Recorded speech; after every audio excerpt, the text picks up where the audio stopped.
Shalom comunidad, Beni Olam y amigos de nuestra comunidad, bienvenidos al estudio de esta semana, de la porción semanal, subida un poco desfasada, lo verán ustedes, pero vamos a hablar sobre el comentario de la Parashat Naso, comentario, ¿cierto?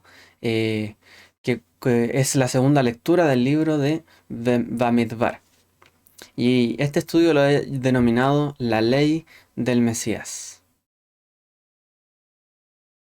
La porción de la Torá comenzaba de la siguiente manera, diciendo, y habló Adonai el Señor a Moisés diciendo, como dice ahí Vaidaber, Adonai el Moshe Lemor, haz también un censo de los hijos de Gersón por sus casas paternas.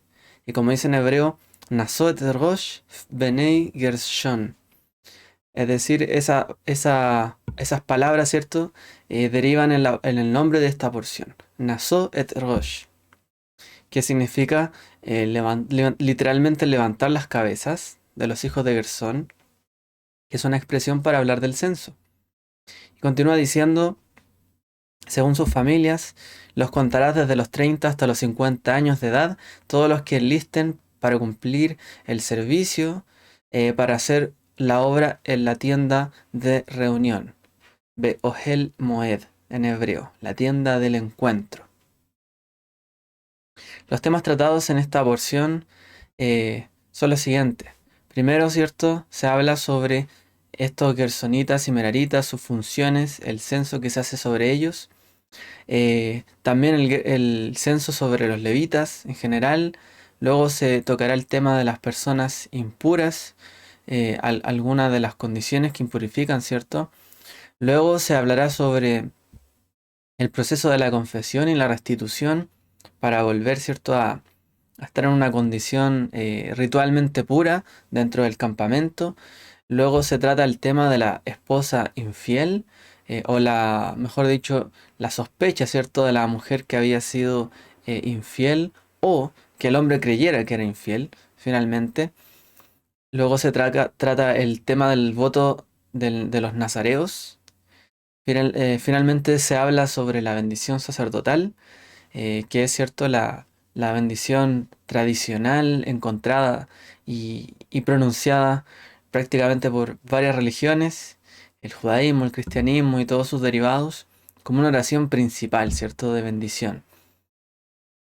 Y luego veremos también las ofrendas que llevaron los líderes, ¿cierto?, Eh, al Mishkan, y luego, ¿cierto?, en la Haftará, la porción de conclusión de los profetas, se habla sobre quién, ¿cierto?, habría nacido con este voto de Nazareo, que es Shimshon o Sansón.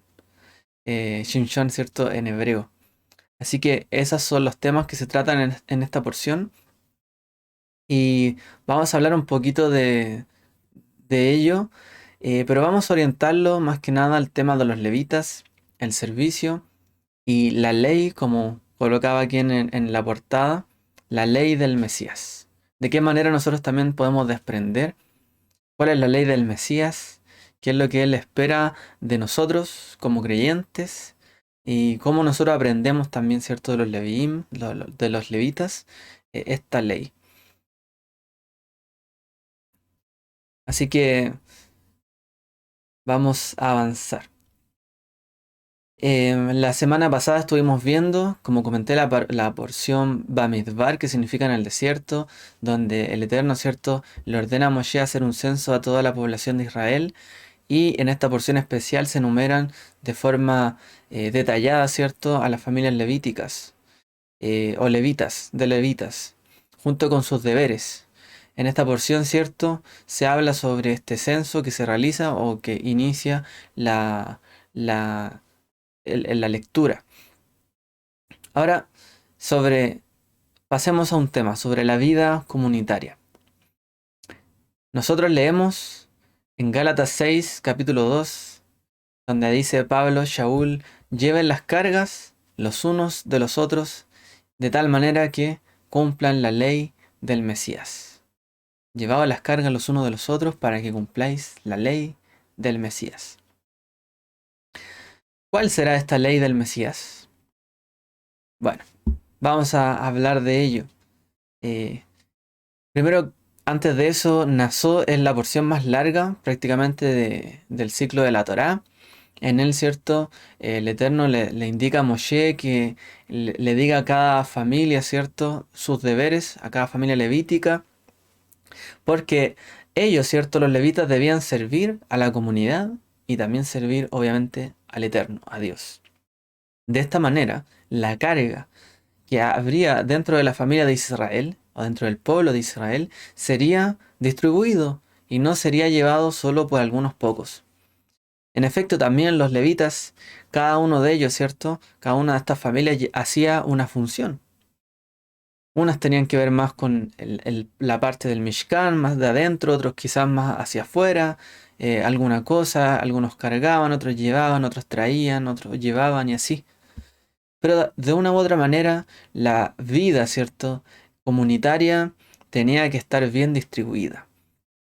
No podía ser que el servir al Eterno, el servir a Dios, fuera una carga muy pesada de llevar.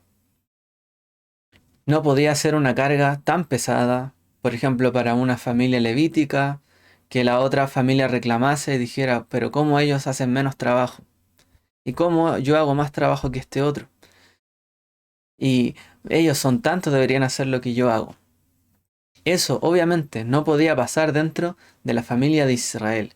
Por lo tanto, el Eterno, ¿cierto? A través de Moshe y en su plena sabiduría, en este relato, nosotros podemos aprender, ¿cierto? De cómo es también la distribución de los roles, del trabajo dentro de una comunidad, dentro de Israel. Con mucha frecuencia. De hecho, si nosotros extrapolamos eso hacia la actualidad, muchas personas que sirven en iglesias, por ejemplo, o en comunidades, o en sinagogas, muchas veces unas pocas personas tienen demasiado trabajo y recae sobre ellos un gran número de cosas por hacer, que muchas veces son tomadas voluntariamente, no es que sea algo obligado, y se hace con disposición a ofrecer un servicio hacia la comunidad. En el fondo es por un bien, ¿cierto?, hacia la comunidad. Pero si vemos esa actitud donde muchas veces tal vez algunos líderes toman demasiado trabajo, no fue así.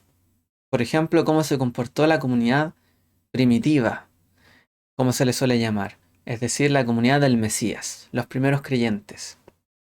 Ellos, de hecho, nos cuenta la Brita Hadashah, el Nuevo Pacto, Nuevo Testamento, que los creyentes tenían un estilo de vida comunitario. Ellos ayudaban los unos a los otros y compartían muchas cosas en común. Muchas veces vendían sus cosas para compartir, muchas veces pasaban, ¿cierto?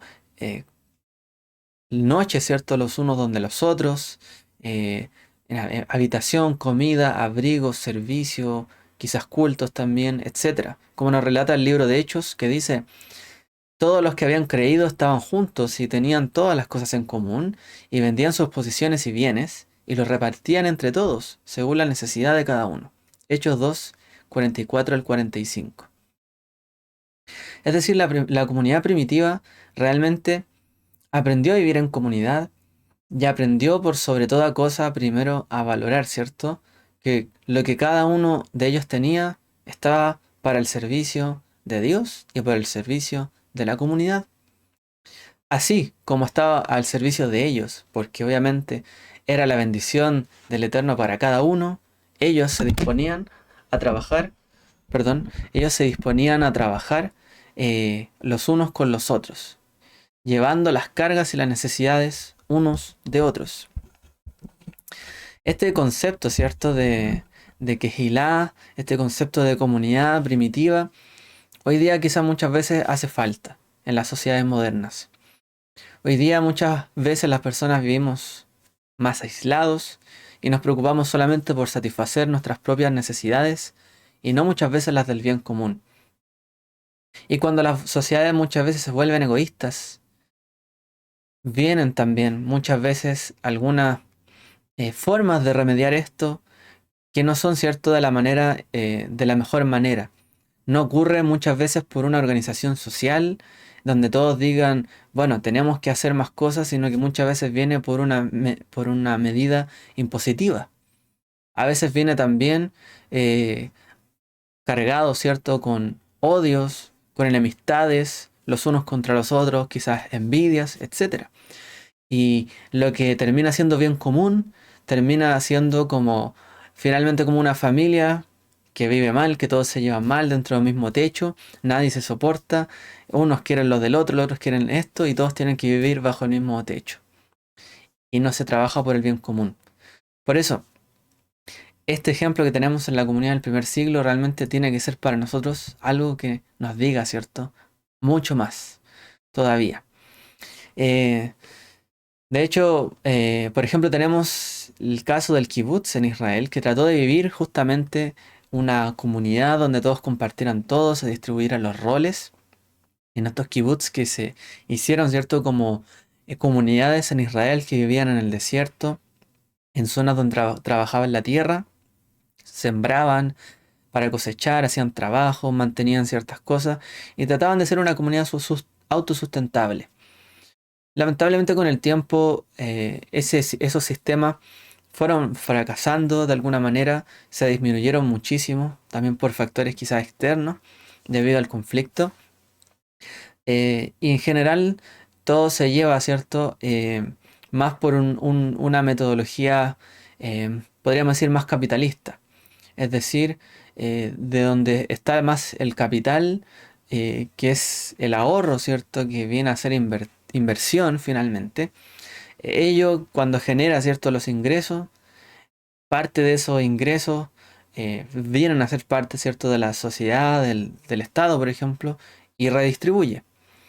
Pero no es que haya una organización social, ¿cierto? Sino que el Estado mismo organiza todo esto a través de una captación, ¿cierto? De un beneficio a raíz, ¿cierto? De esa acumulación de riqueza para redistribuir a la sociedad. Ahora, ello no significa siempre que la sociedad participe de esto. A veces, ¿cierto? Es algo que se impone. A veces las necesidades de la gente no están de acuerdo quizás con lo que se está haciendo. Por eso, tiene que haber una participación de todas maneras de las personas para el bien común para que eso se pueda llevar de la mejor manera y no hacer algo impuesto sobre cuáles yo creo o la gente, ¿cierto?, que gobierna son las necesidades que debo cubrir y no y que a veces no se responda a lo que la necesidad que la gente tiene. Entonces, bueno, estos son los problemas que hoy día pasan en el mundo, no solamente en Israel con el tema de los kibbutzim, eh, o quizás en nuestro país y en otros lugares. Son cuestiones que se tratan, ¿cierto?, de manera política, sobre todo. Pero bueno, nosotros vamos más que nada apuntando al tema de nuestra organización como personas, como comunidades más pequeñas, qué podemos hacer también para esto. Bueno, ahí de hecho hay una imagen en la pantalla, ¿cierto? Donde aparece una joven, ¿cierto? Junto con su padre y llevan cargando un Sefer Torah. Muchas veces la organización social, la vida comunitaria requiere de donaciones, a veces la vida comunitaria sufre muchos eh, ataques muchas veces, o a veces sufre por otro tipo de cosas, crisis financieras, quizás quién sabe. Bueno, por ejemplo, cuando fue el huracán Katrina, allí en Estados Unidos, que fue muy terrible, eh, muchas comunidades judías sufrieron también. Entonces, hubo fundaciones como, o personas que empezaron a reunir, ¿cierto? Por ejemplo, y hubo una campaña que se llamaba Every Minute Counts, que significa cada minuto cuenta, que donde se donaron también, la gente donaba unos relojes, por ejemplo, y ellos juntaban dinero hasta que lograron juntar lo suficiente para reponer el Sefer Torah que se había dañado en una sinagoga en particular. Y eso es lo que hizo una familia. Trabajó, ¿cierto?, en conjunto, con una idea y la vida comunitaria del resto, y todos, de a poquito, con algo que tenían, lograron suplir una necesidad, ¿cierto?, que era de toda la congregación. Por eso dice la escritura que cuando nosotros nos ayudamos a llevar las cargas los unos de los otros, allí es cuando demostramos el amor y además cuando demostramos el cumplimiento de la ley del Mesías. En la Torá nosotros todos estamos llamados a cumplir la Torá amándonos unos a otros y llevando las cargas los unos de los otros. Cuando uno solamente piensa en sí mismo y solo en sí mismo, porque obviamente todos pensamos en nosotros, no hay persona que no piense en sí misma, pero cuando solo pensamos en nosotros está el problema, porque tenemos que ver por nuestro bien, pero también por un bien común. Eso es llevar las cargas los unos de los otros. Y Yeshua dijo que esto era mucho más ligero que estarse peleando cada uno por lo que él quiere y necesita y él demanda, y no pensar en el otro, y solo enfocar todo en uno. Que Israel, en la época de Yeshua, terminó siendo bastante egoísta. Cada grupo creía que tenía la razón, la mejor interpretación, que los demás estaban equivocados, que eran mejores que los demás, que todos estaban mal, salvo ellos, y lo que opinaban, y así no funcionan realmente las comunidades. Entonces, eh, nuestro deber, ¿cierto?, es llevar las cargas y también muchas veces soportar a las personas que están, me refiero con soportar, con levantarlo, ¿cierto?, sostenerlo, que a veces están llenos de responsabilidades. Es nuestro deber llevar aliento también a las personas que lo necesitan, no solamente físicamente, económicamente, sino también emocionalmente. Y no podemos olvidarnos de esta hermosa ley, de llevarse las cargas los unos de los otros. Yeshua es un ejemplo realmente de esto. Él siempre estuvo dispuesto, ¿cierto?, a llevar las cargas del pueblo. Siempre estuvo dispuesto, muchas veces, a llevar la carga de la mentira y la hipocresía de muchos, para llevar la verdad, para darle a la gente verdadero alimento y verdadero pan y verdadera agua. Y él no solo eso le bastó, sino que realmente puso su vida como para llevar nuestra carga. Dice Mateo 11:28, venid a mí todos los que estáis cansados y fatigados, y yo los haré descansar. Palabras del Mesías. Ahora, cuando hablamos de la ley del Mesías, muchos intérpretes se preguntan y se dicen, bueno, ¿cuál es la ley del Mesías? ¿Llevarse las cargas uno de los otros? ¿O en realidad está haciendo en ese momento, en Gálatas 6:2, alguna alusión a otro pasaje? Y es algo interesante que también nos conecta con nuestra porción. Porque, según algunos, eh, la ley del Mesías, que muchos identifican en el cristianismo, por ejemplo, como la ley del amor, que vino, comillas, cierto, a reemplazar a la ley de la ley en sí, a la Torá, la cual, cierto, nosotros entendemos que no es una interpretación aceptable dentro de la escritura, pero si hablan de que es una ley de amor, llevarse las cargas uno de otros, o quizás hacia dónde apunta. Entonces, algunos intérpretes van y dicen, bueno, en realidad se refiere a lo siguiente, como dice ahí, 1 Corintios 7:10. A los cansados se instruyo, no yo, sino el Señor, que la mujer no debe dejar al marido. Entonces, hay ciertos intérpretes que ven esa ley del Mesías, por ejemplo, como esta.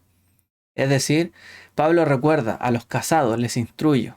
Instruir, de la palabra Torá. Torá tiene la misma raíz de la palabra instruir. Dice, no yo, Pablo, sino el Señor, Yeshua, que la mujer no debe dejar al marido. Nosotros leemos, ¿cierto?, en esta porción el tema de la mujer que era sospechosa, ¿cierto?, por su marido, que su marido sospechaba de su adulterio o de un adulterio eventual. Entonces, Pablo también recuerda en esas cartas que la mujer no debe dejar a su marido, que tiene que ser fiel, igualmente, por supuesto, los maridos, ¿cierto? Pero a la mujer le apunta esto y le dice, en el fondo es una instrucción del Señor que la mujer no deje al marido. Obviamente estamos hablando en circunstancias, eh, no cierto, que ameritan realmente una separación irremediable, ¿cierto? Porque, por ejemplo, si hubiese violencia, engaños, hay razones válidas también para que haya una separación.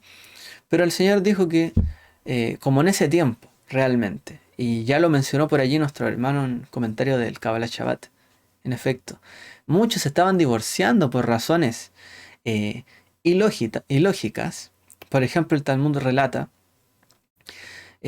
cómo muchos varones se divorciaban porque la esposa le había servido mal, frío, un plato de comida. y los validaba, según la casa de Hillel, divorciarse. En cambio, la casa de Shammai, por ejemplo, que era otra línea de interpretación más estricta, decía que no, solamente por infidelidad, la cual fue la interpretación de Yeshua. Pero en ese tiempo, por muchos sabios incluso era aceptable un divorcio por una razón doméstica, que al varón no le gustara algo. Es decir, había una cosa irracional, un asunto irracional en la época. Por lo tanto, a través del maestro, ¿cierto? Pablo nos dice, la instrucción del maestro, la Torá del maestro fue que la mujer no debe dejar al marido, y por lo tanto, obviamente, el marido no puede, si es que es el marido creyente también, no puede llegar y dejar a su mujer. O que la mujer no lo vea como algo liviano también, el hecho de que puede separarse, y diga, bueno, me quiero separar, le sirvo un plato de comida fría, estoy hablando en la época, ¿cierto? Sé que hoy día puede sonar un poco diferente, pero bueno, le sirvo un plato de comida fría para separarme de él. Tampoco. Bueno, hay quienes apuntan que en realidad la ley del Mesías también apunta a esto, a lo que nos dice la Parashá, en cierto sentido, que haya fidelidad, que no nos apartemos, no nos divorciemos unos de otros.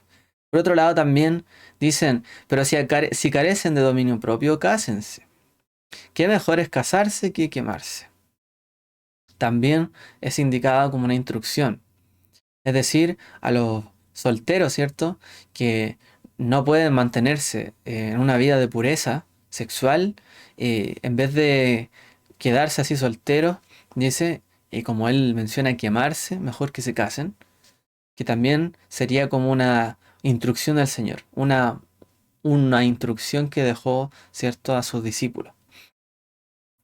Por otro lado, también se menciona en 1 Corintios 7:14, porque el marido que no es creyente es santificado por medio de su mujer, y la mujer que no es creyente es santificada por medio de su marido creyente. De otra manera vuestros hijos serían inmundos, mas ahora son santos. Es decir, algunos dicen que en realidad esta ley del Mesías también apunta al tema familiar.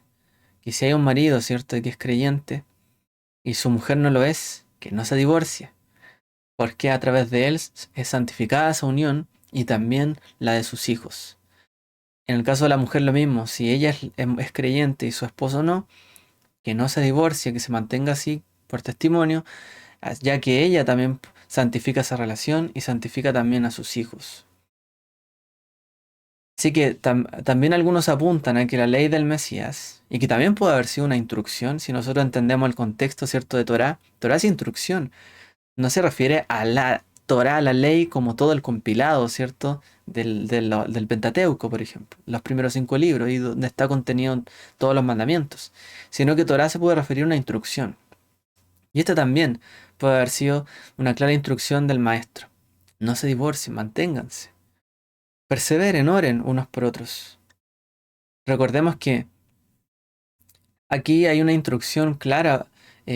Entendemos que, por ejemplo, los creyentes judíos en Yeshua se casaban entre judíos que eran creyentes.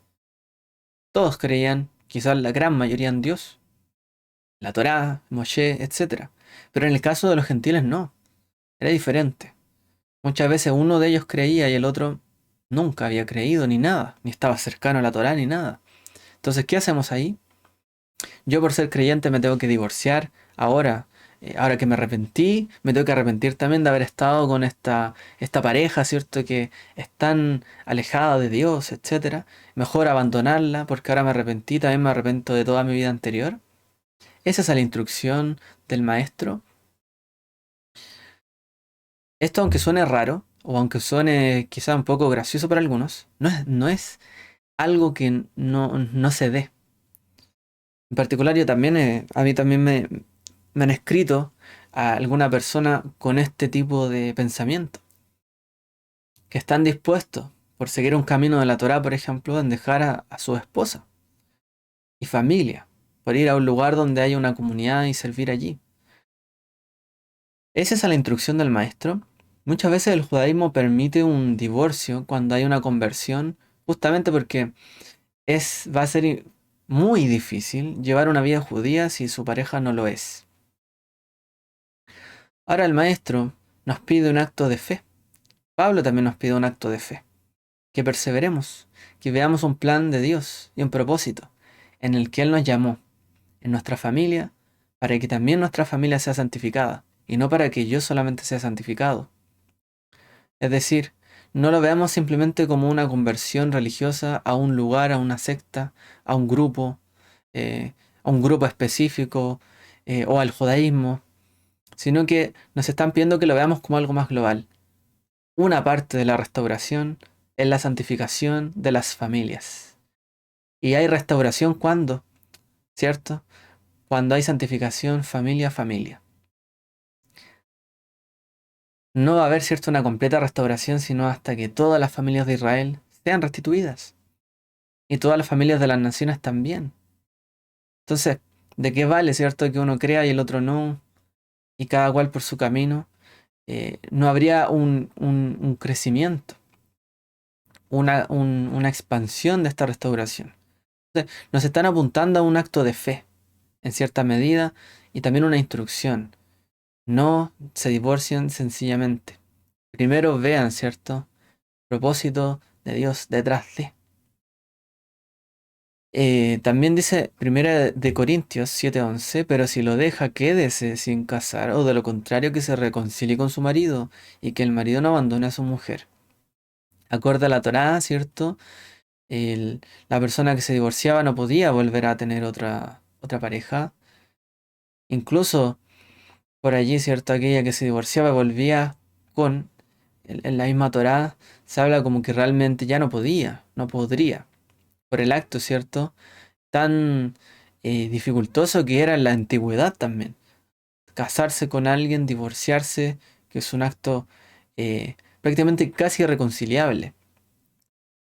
Ellos también aquí nos instruyen obviamente aquí está hablando, como les dije, más que nada en un sentido de a los no judíos, que se mantengan así. Si se divorcian, que no sean personas que andan buscando y buscando y buscando, porque también generan desorden dentro de las mismas comunidades, o se enfocan más que nada en ese tema que en la misma práctica, ¿cierto? De los preceptos o de la vida eh, de un creyente. Entonces le están diciendo realmente si se divorcia, que es así, o si no, es optable la reconciliación. Porque el propósito es que haya una familia. Y si esa familia se restituye, muy bien, mejor todavía. Entonces hay quien dice que también apunta a esto la ley del Mesías. Mantener y preservar las familias y que sean santificadas, incluso por uno, de ser así. 1 Corintios 7:23, comprados fuisteis por precio, no os hagáis esclavos de los hombres. Hay quien también dice que esto se refiere a la ley del Mesías. Es decir, si alguna vez fuisteis creyentes o creyeron en el Mesías, no os volváis a ser esclavos de las personas. Manténganse en la libertad en la cual fueron llamados. También, como siendo esa la ley del Mesías. Entonces, hay quien dice obviamente que la ley del Mesías se contrapone a la ley de Moisés. Porque en efecto esta palabra que se utiliza ahí en el griego, que dice ton nomon tou Christou, que significa la ley del Mesías, eh, aparece solamente allí en el Brit Hadashah, en el texto griego, que es como estar en la Torá del Mesías. Esa expresión no aparece en otra parte, la ley del Mesías, pero sí hay un paralelo, por ejemplo, en el Midrash Rabbah, según cita David Stern, en el comentario judío mesiánico al Brit Hadashah, dice que esa frase aparece en Midrash Rabbah de Coelet, de Eclesiastés 11:8, donde dice, la Torá que una persona aprende en este mundo es vanidad en comparación a la Torá del Mesías. Y ahí aparece esa expresión. ¿Qué es lo que significa? Que la Torá será enseñada por el Mesías mismo y la Torá es la Torá como la mantiene y la guarda el Mesías. A eso se refiere. Entonces, la Torá del Mesías apunta a la Torá sublime, ¿cierto?, que enseñará el Mesías y cómo él la practica. Entonces, por un lado, nosotros tenemos en la Torá y algunos mandamientos, que de hecho yo mencioné algo que se contrapone, ¿no? una instrucción de no volver a casarse con una mujer con quien se divorció, pero por otro lado se nos dice que vuelva, ¿no? Si fuera posible la reconciliación. Entonces, la pregunta es, o en otros temas también, si hay mandamientos, por ejemplo, que dicen no matarás, no robarás, ¿cómo se va a guardar? No haciéndolo. Pero muchas veces hay mandamientos que están dados también, como dice la misma escritura, por la condición pecaminosa y cultural de las personas que viven de esa manera. Es decir, la Torá aceptaría muchas cosas porque es la cultura, pero no es el objetivo a donde apunta. Y la Torá del Mesías consistiría también en elevar esa Torá y cómo se guardaría realmente. No, no cuál es el resquicio legal porque yo fallé y cometí un pecado y yo me divorcié y nunca debía hacerlo, entonces no puedo volver y mejor así, sino como a qué es lo que apunta al espíritu de la Torá, la unión familiar. ¿Y cómo lo guardó el Mesías? ¿Y qué instruyó el Mesías? ¿Cuál es la Torá del Mesías? A eso también tenemos que apuntar. ¿Qué es lo que va más allá de la Torá? Que nos trae también a nosotros el propósito, el espíritu de la Torá. ¿Cómo lo guardaría el Mesías? ¿El Mesías se divorciaría de su esposa? Por ejemplo, de los creyentes. Claramente no. No tomaría otra. Por lo tanto, hay ciertos mandamientos que están dados, como también dice la Escritura, por la dureza de nuestros corazones. Por ejemplo, el divorcio. No sería necesario si realmente todos tuviésemos la condición elevada del Mesías. Pero la Torá nos da algunas salidas porque obviamente todos tenemos alguna dificultad con guardar la Torá.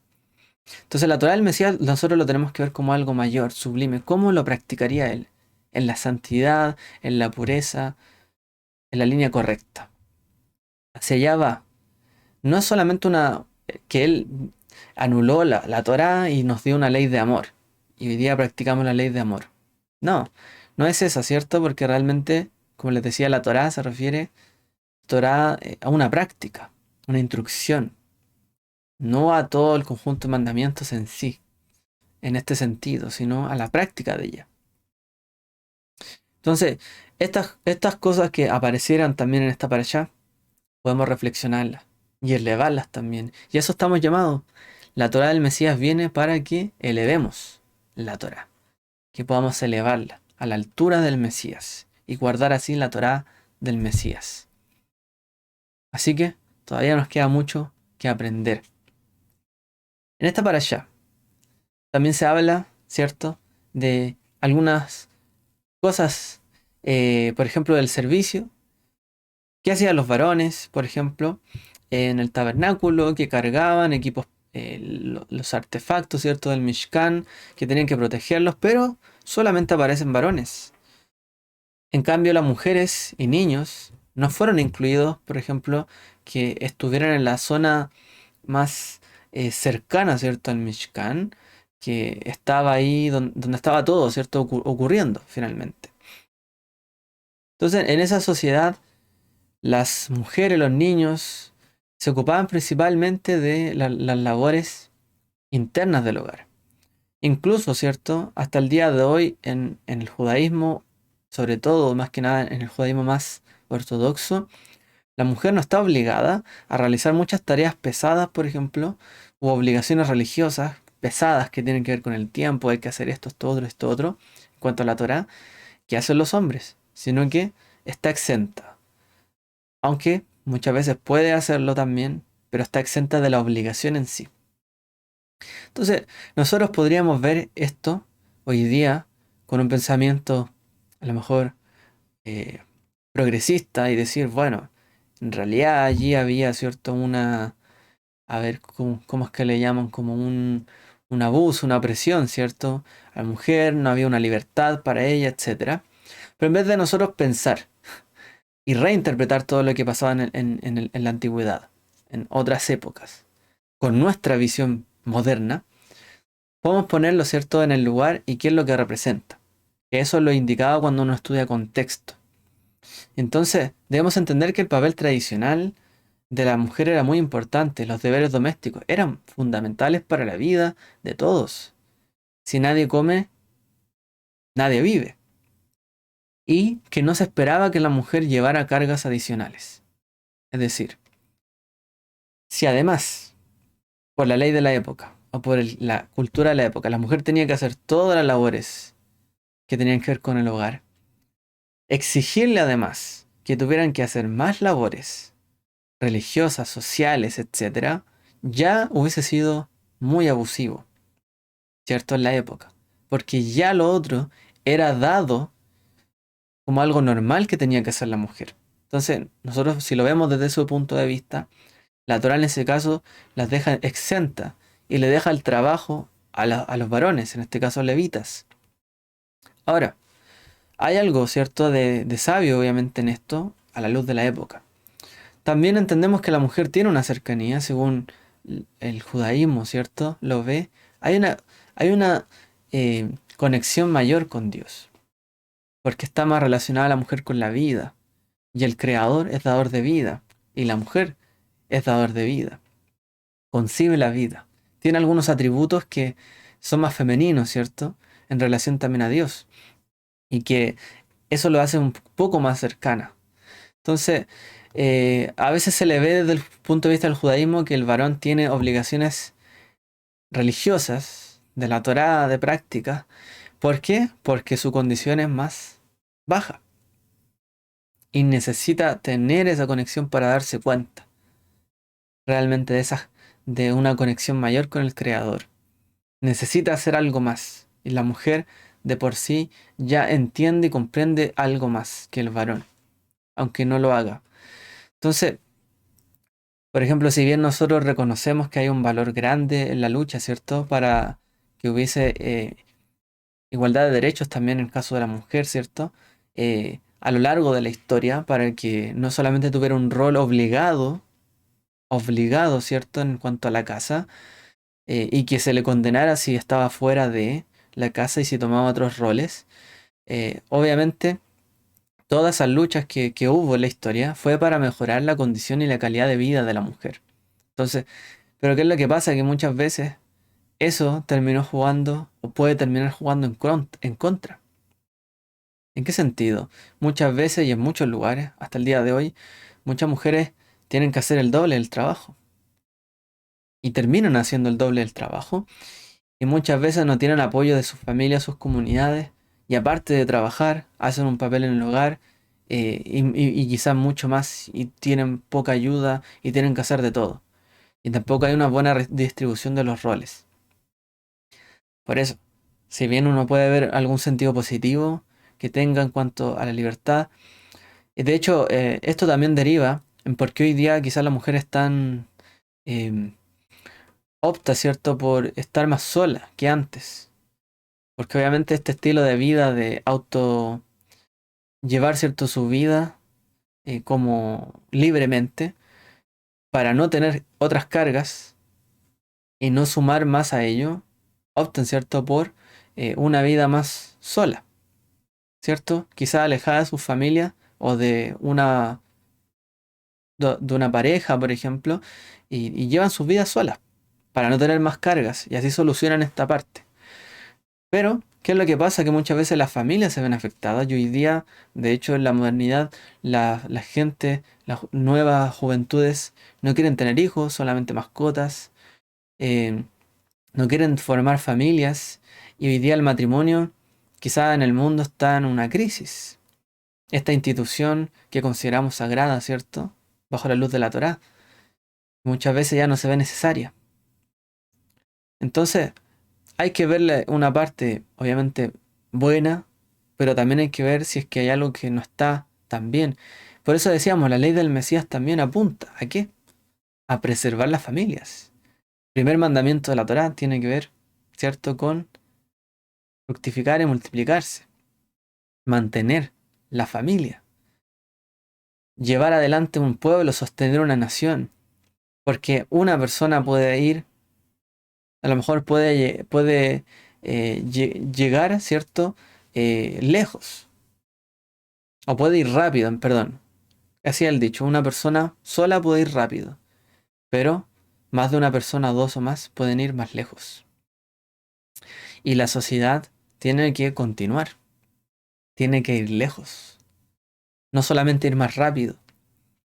Por eso el individualismo, si bien tiene una parte buena, porque cada uno busca lo suyo propio, pero también tiene otra parte que le hace falta.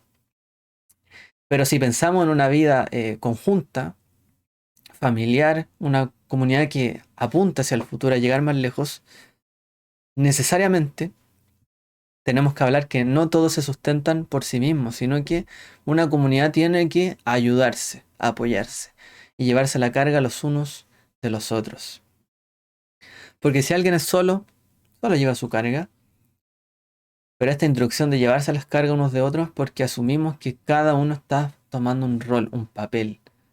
Una comunidad tiene familias, tiene personas que forman familias, hijos cuyos valores forman familias fuertes para que la comunidad y la sociedad permanezca y se fortalezca. Así ha perseverado Israel hasta el día de hoy a lo largo de sus exilios.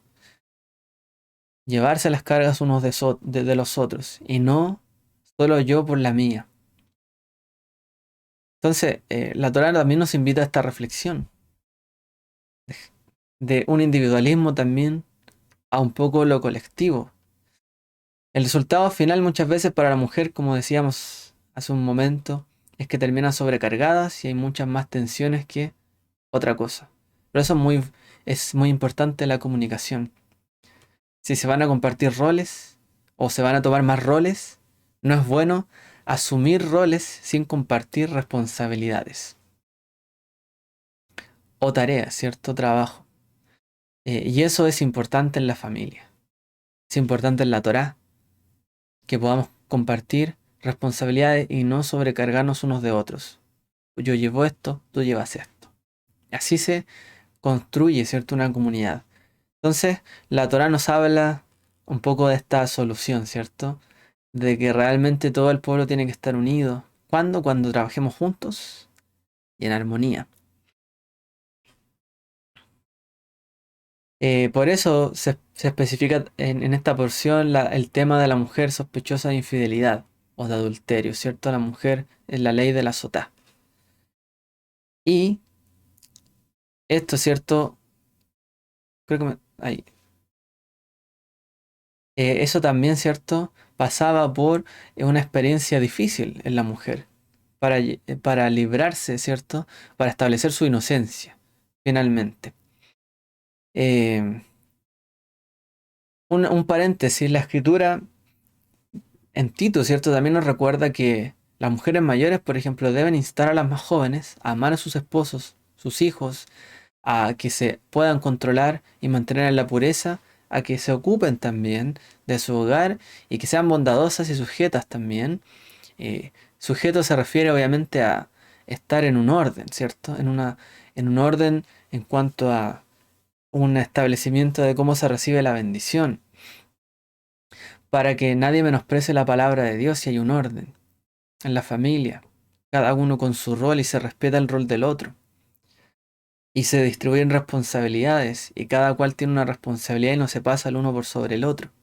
¿Por qué? Porque yo quiero hacer algo y como yo lo quiero hacer, no me importa lo que el otro piense o haga. Ahí tiene que haber una buena comunicación para evitar, ¿cierto?, estos conflictos. Quizás un cambio, de hecho, en las cosas que hacía la mujer en el hogar podría provocar que un hombre dijera, me puede estar siendo infiel, porque algo cambió. A veces, cierto, si no hay esa buena comunicación, o la mujer empezaba a ser quizás más déspota o más ignorar más a su esposo, eh, quizás el marido podía decir, bueno, tengo sospechas de. Y finalmente la mujer tiene que soportar muchas cosas para mantener y edificar su hogar. Y en eso le reconocemos todo el valor que tiene, por supuesto, a la mujer. Como dice el proverbio, que la mujer sabia edifica su hogar. Pero, obviamente, la escritura no dice solamente que la mujer va a hacer labores domésticas. Tampoco estamos diciendo que la Torá establece que la mujer solo hará labores domésticas. No es así. En la escritura, así como vemos aquí, ¿cierto? A las soldados, ¿cierto? De Israel, estas mujeres soldados, eh, como Jael, ¿cierto? Eshet Jael, mujer fuerte. Jael también puede significar soldado, por ejemplo. Hayale Israel, los soldados de Israel. Una mujer también puede tomar algunos llevamientos. Eh, Aparte de, por ejemplo, la mujer en el Proverbio 31 tiene una gran responsabilidad, tiene mucho trabajo, sabiduría ética, recibe elogios por todo lo que hace, su esfuerzo, que son muchísimos. Comercia, vende, hace aquí, hace allá, teje, o sea, hace de todo. Entonces obviamente la escritura reconoce. De hecho, el mismo Talmud identifica, por ejemplo, 7 mujeres profetas. O sea, no es que la mujer esté relegada a una labor doméstica. Se reconoce también cuando hay una labor y un rol diferente. Por ejemplo, Sarah, Miriam, Débora, o Débora, Hannah, Abigail, Hulda y Esther. Mujeres profetas, profetizas. Eh, También, ¿cierto? Eh, la misma Mishnah menciona muchas mujeres justas de la escritura. Menciona 23 mujeres contadas así, que aparecen en la escritura, que fueron justas, que también eran contadas entre los justos, obviamente. También la mujer, ¿cierto? Sunamita, la mujer sabia de Tecoa, la madre de Shinshón, de Sansón, y así, varios más. Entonces, no es que la mujer quede relegada a en la Biblia. Se reconoce también si hay un liderazgo. Pero la mujer tiene un rol importante en la sociedad, para que la sociedad pueda avanzar hacia adelante y llegar lejos. Y eso es algo que nosotros lo tenemos que siempre eh, dignificar porque todo pasa por la vida, ¿cierto? Cuando la vida empieza a obstruirse, hay un retroceso, pero cuando la vida da a luz, ¿cierto? La mujer se avanza hacia adelante. Eh, También se nos habla en esta porción de las leyes de Nazir, la fuerza de un voto, dice allí en la imagen. Y la palabra Nazir significa algo como separarse, algo similar a la palabra eh, como Kadosh, ser santo, ser separado, también de algo profano. Nazir tiene que ver con esto. Y un estilo de vida diferente, un voto diferente. Entonces, así como por ejemplo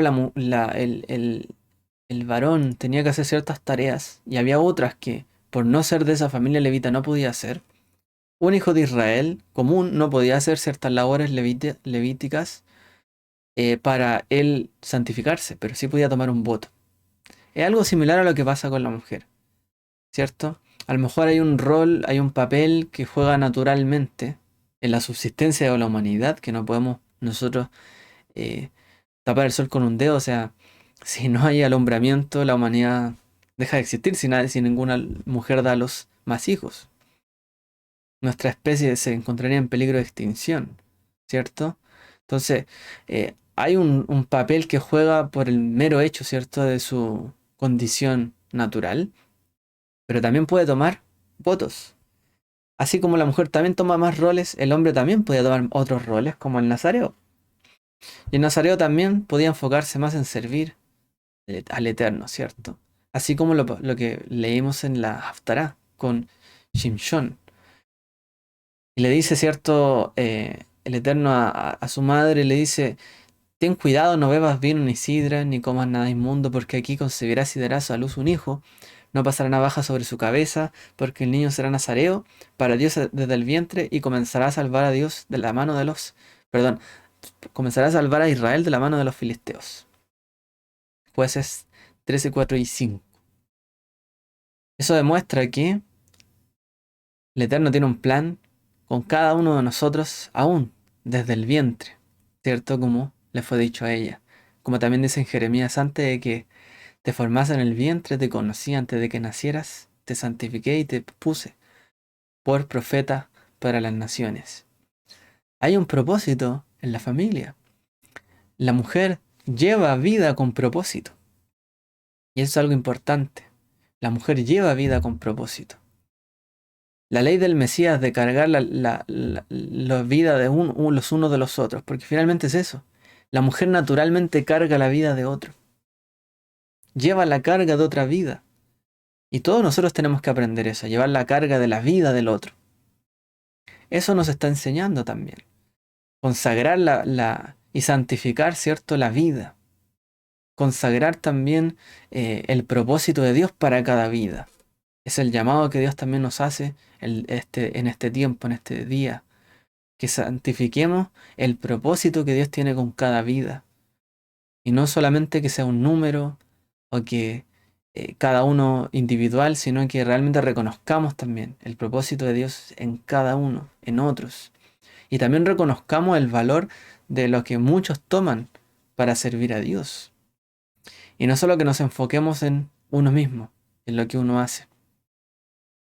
Entonces, hay la ley de la sota, de la mujer, con la ley del voto nazareo, tienen quizá algo en común.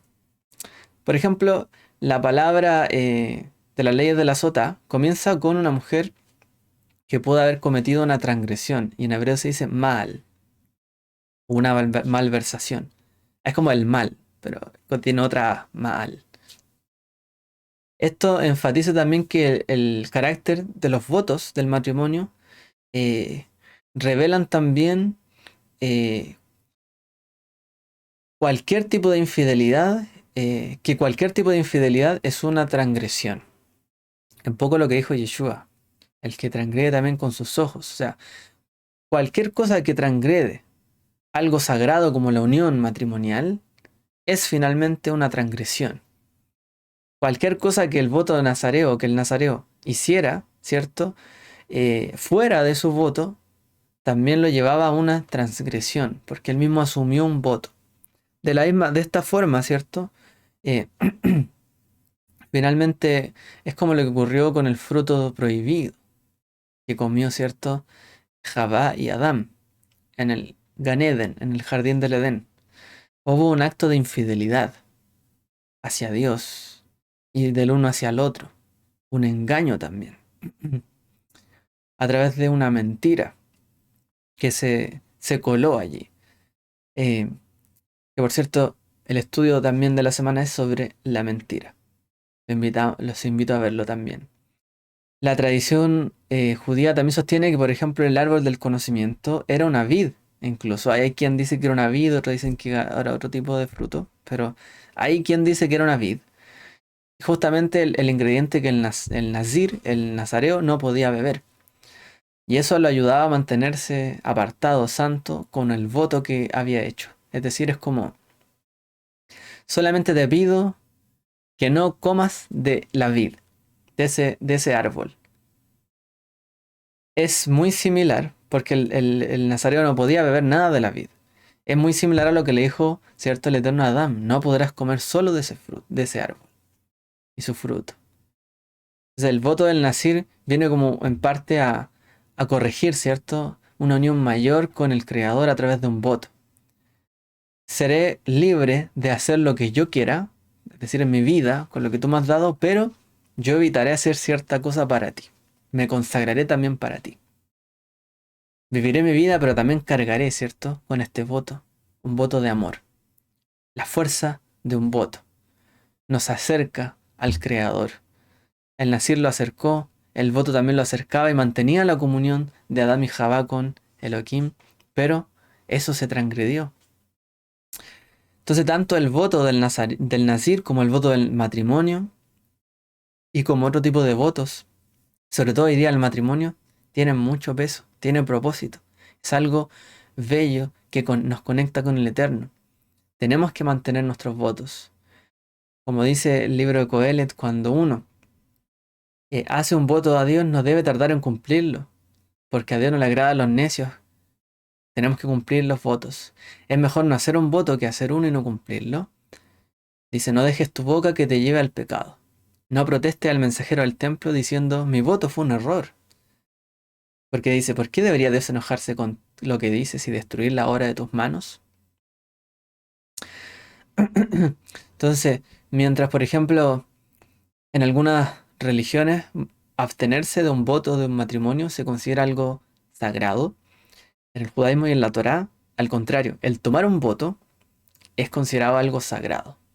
Ese compañerismo de llevar la carga el uno del otro es la piedra fundamental de una comunidad y de la comunidad de Israel hasta el día de hoy en la Torá. Llevar la carga uno de otro, como por un voto. Y nuestro servicio a Dios se manifiesta cuando también servimos a nuestro prójimo. Por eso es importante en la Torá el voto, la unión, abstenerse de algo. No solamente encontrar, ¿cierto?, lo nuestro o buscar lo suyo propio. Finalmente la parashá nos habla, ya para ir concluyendo, sobre la Birkat Kohanim, la Nesiat Kapayim, el alzamiento, ¿cierto?, de las manos, como se hace allí la bendición. Se hace, ¿cierto?, cubriéndose, como lo hace aquí el varón, tapándose también con el talit. Y se suele hacer también cuando hay un minyan, un conjunto de 10 varones, ¿cierto?, en una reunión para hacer y se hace por los descendientes de Aarón. De hecho, los jóvenes desde el Bar Mitzvah pueden hacer esta bendición. Entonces, por ejemplo, según la ley de la Torá, el que va a hacer esta bendición no puede estar, por ejemplo, bajo la influencia del alcohol, de la vid, o de la muerte, o en haber estado en contacto con la muerte de un pariente cercano. Es una bendición especial que demuestra también el voto del Eterno, como dice ahí. Y así bendecirás a los hijos de Israel diciendo, ¿cierto? Pero antes dice, en el fondo, yo los bendeciré. Que el Señor te bendiga y te guarde. Recuerda un voto. Él te bendice. De hecho, en hebreo, uno le dice que el Señor te bendiga y te guarde, porque en español suena así. Pero en hebreo literalmente es un futuro. Dice, Yevarejeja Adonai. Yevarejeja, literalmente, Él te bendecirá. Estamos recordando el voto que Él hizo con nosotros. Él te bendecirá, Él te guardará, Él hará resplandecer su rostro sobre ti y tendrá de ti misericordia. Alzará su rostro sobre ti y pondrá en ti paz. Él te bendecirá. Él alzará. Recordamos el voto que el Eterno tiene con nosotros, con su pueblo, a través de sus siervos, que llevan la carga de esta bendición para el pueblo. Y de esta manera, todo el pueblo, ¿cierto?, de una u otra manera, estamos llevando las cargas los unos de los otros. Yeshua también nos instruyó que nosotros llevásemos la paz, ¿cierto?, que Él nos ha dado también hacia el mundo. Yeshua dijo, mi paz os dejo, mi paz os doy, no como el mundo la da. Él mismo, ¿cierto?, vino a traer paz a nuestra vida. Él mismo vino a que el voto del Eterno para con nosotros de darnos paz, ¿cierto? Y Él, Veyasem leja, y Él pondrá sobre ti Shalom, paz, y cumplir el voto. De esa manera Yeshua también lleva la carga del Eterno en darnos su paz. A través de Él, a través del Mesías, hemos venido a la paz, como dice Efesios 2:14, porque en el Mesías, tanto los que estábamos bajo Torá o sin Torá, hemos venido a ser uno porque Él vino a traer la paz. Él cargó también y fue un socio con Hashem, con el Eterno, en darnos la paz. Hermanos, que el Eterno pueda bendecirnos, pueda darnos también la importancia de los votos, de nuestro compromiso con el prójimo, de llevar las cargas unos de otros, de la unión familiar, de cómo el sacrificio, y no solamente el velar por uno mismo, también nos construye, levanta comunidades fuertes, nos ayuda a llegar más lejos y demuestra realmente nuestra consagración hacia nuestra familia y hacia nuestro pueblo, hacia una comunidad y una familia de Dios. Nuestro voto es importante, nuestra consagración, la de cada uno, es importante. Cada rol que uno toma es importante, así como el voto del Eterno en bendecirnos es absolutamente importante también el de nosotros para llevar la paz los unos con los otros. Así como Él nos dio paz, podamos llevar la paz unos con otros. Shalom, amados, y que el Eterno les bendiga en este día y espero que haya sido de bendición este comentario de la parasha. Shalom.